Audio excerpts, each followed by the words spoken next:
The Angel Project was the main reason probably I first came through the doors at Forest Park.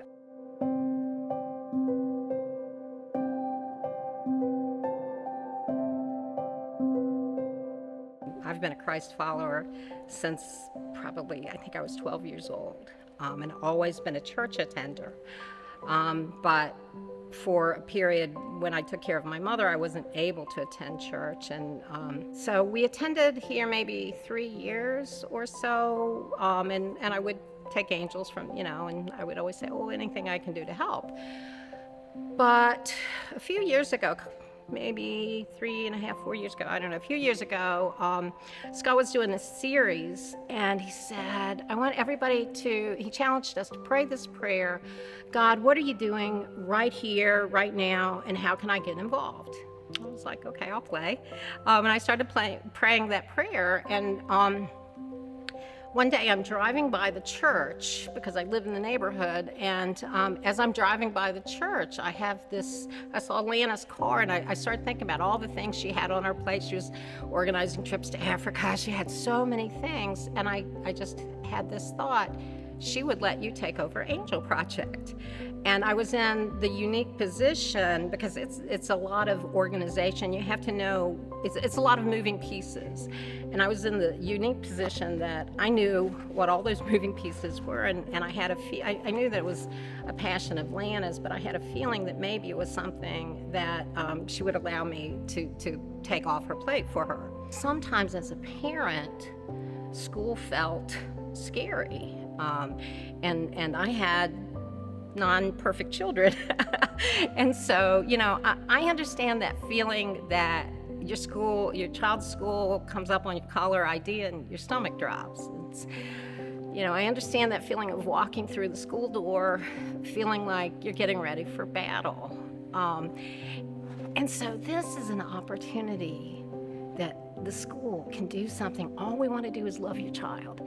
We just let us help you love your child. And before Forest Park got involved with Angel Project, every family that we helped, we had to find a way to make that happen. And I had, groups and organizations that would say, we'll take a family.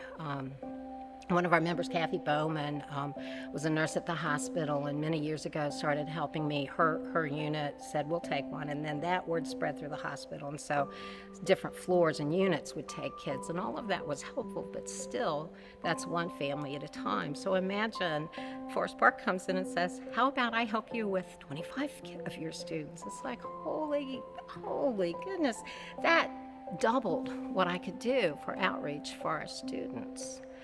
And every year, one of the best days of the school year for me, obviously the first day, the last day, but for me personally, every year, one of the best days was that last day before Christmas when the parents would come and pick up gifts. I would have the privilege of seeing parents just cry, just say, you have no idea what this means to our family. And a lot of the families that we help are families that are situational.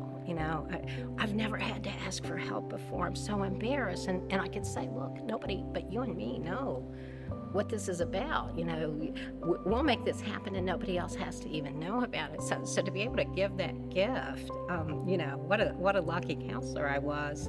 I felt like I got all the hugs and benefits from that, but the people of Forest Park make that happen. And so this year, I reached out and said, we will do 25 students for every elementary school, 10 for every middle school, and 5 for every high school. And that's what we do for most schools most years. There are some schools that we do more, but that's pretty average for what we do. The counselors were thrilled to be receiving that because they had expected even less, and some of their other sources that help them, they're not getting help from. So they're really excited that we've said we'll do this. And when I look at the windows the first year I did this, it was so scary to look at those windows after the first 2 weeks and say, Oh my goodness, how are we going to make this happen? But I've seen that our family, our church family comes through, and it will happen. This is such a fun project.